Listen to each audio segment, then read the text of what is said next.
तो जय माता दी। अब सुनेंगे वैशाख मास का 17वां अध्याय। ब्रह्मा जी कहने लगे कि हे यम, इसमें आश्चर्य की क्या बात है।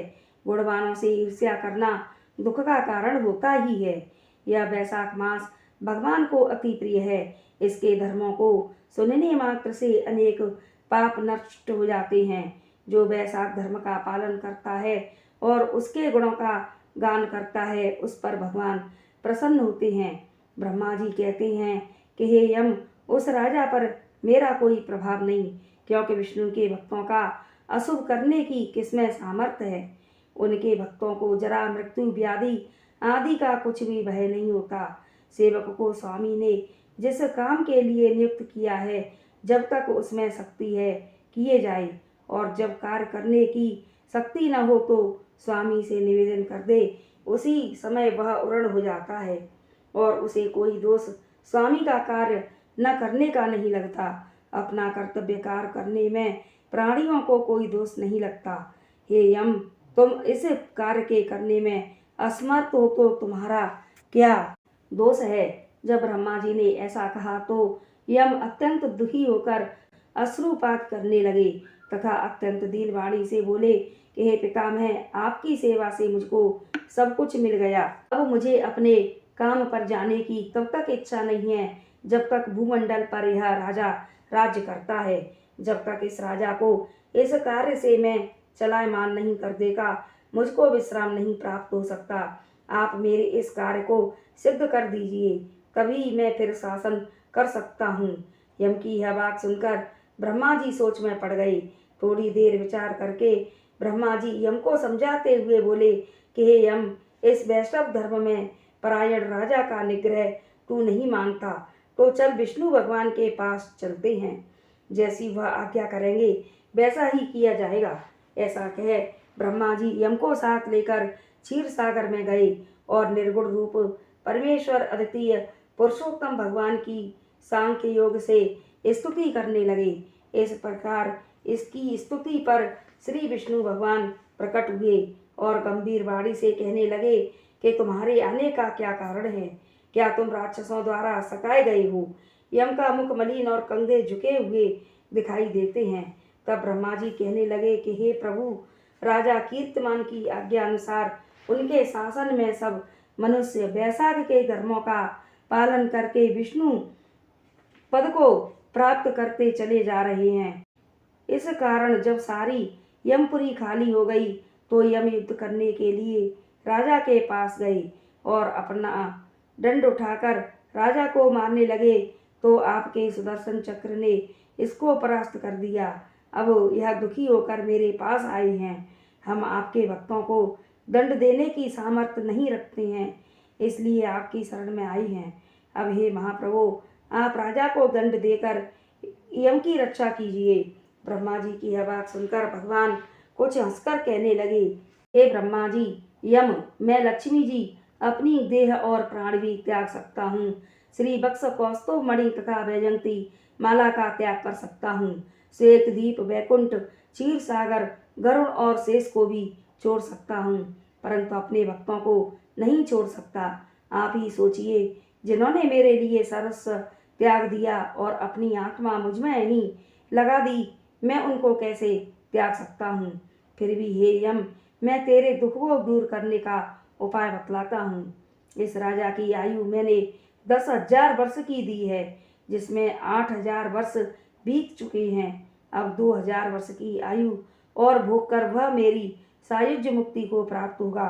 तब बेन नाम का एक राजा बड़ा दुराचारी होगा और सब वेदोक्त धर्मों को नष्ट कर देगा। तब वैशाख धर्म भी लोप हो जाएंगे और वह स्वयं अपने पाप से जल जाएगा। फिर मैं पृथु का अवतार लेकर पुनः धर्म की स्थापना करूंगा और वैशाख धर्म भी मनुष्यों से कराऊंगा। जो मेरा भक्त, जिसने मुझ में ही अपना ध्यान लगा दिया है और सर्वस्व त्याग दिया है, वह कोई हजारों में से एक ही होता है। उसको ही वैशाखोक्त धर्म कहना चाहिए। बहुत थोड़े मनुष्य पृथ्वी पर मेरे इस धर्म को जानने वाले हैं। अब हे यम, तू किसी प्रकार से दुखी मत हो, तेरे काम की सिद्धि हो जाएगी। वह राजा तेरा भाग भी देगा अपने अपने भाग को ग्रहण करने वाला दुखी नहीं होता। जो मनुष्य उद्देश्य से प्रतिदिन स्नान, अर्घ्य, जल, कुंभ, दही, अन्न आदि का दान नहीं करते, उनका वैशाख धर्म निष्फल हो जाएगा। वह राजा अवश्य तुमको भाग देगा, क्योंकि वह मेरा भक्त है। जो कोई प्राणी तुम्हारा भाग देकर वैशाखोक्त धर्म करे, उसके कार्य में तुम विघ्न मत डालो। और जो तुम्हारा भाग दिए बिना ही केवल मेरा भजन करता है, उसको मेरी आज्ञा से तुम अवश्य दंड दो। उस राजा से तुम्हें भाग दिलाने के लिए मैं अभी सुनंद को भेजता हूँ। वह अवश्य राजा को समझाकर तुम्हें भाग दिलाएगा। इस प्रकार हर तरह से यम को आश्वासन देकर भगवान अंतर्धान हो गई। यम भी प्रसन्नता से अपनी पुरी को चले गई। और फिर भगवान की आज्ञा जैसे सुनंद ने राजा को समझाया, सभी ने वैशाख मास के धर्मों में यम को भाग दिया।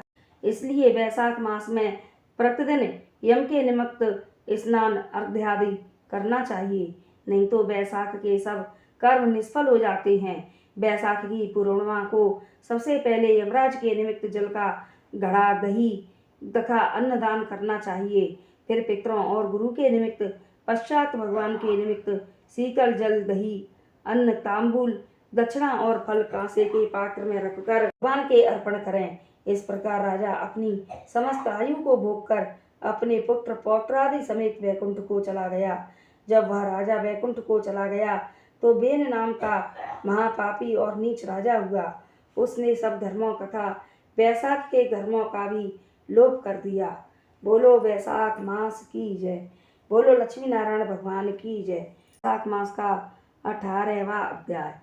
श्रुति देव कहने लगे कि वैशाख मास की मेष संक्रांति में जो प्राणी प्रातः स्नान कर भगवान की पूजा करके भगवान की कथा सुनता है, वह मनुष्य वैकुंठ को जाता है। परंतु जो होती हुई कथा को छोड़कर चले जाते हैं और नहीं सुनते, वह रौरव नरक में जाकर पिशाच योनि को प्राप्त करते हैं। यहाँ पर हम एक प्राचीन इतिहास कहते हैं। प्राचीन काल में गोदावरी के किनारे ब्रह्मेश्वर क्षेत्र में ब्रह्मनिष्ठ परमहंस दुर्वासा ऋषि के 2 शिष्य रहते थे। उनको कभी किसी से कोई इच्छा नहीं थी। भिक्षा में जो कुछ मिल जाता वही खाकर निर्वाह कर लेते और पर्वत की गुफा में रहते। इन दोनों का नाम सत्यनिष्ठ और तपोनिष्ठ था। इनमें सत्य तो सदैव भगवान की कथा सुने बिना अन्न जल ग्रहण नहीं करता था।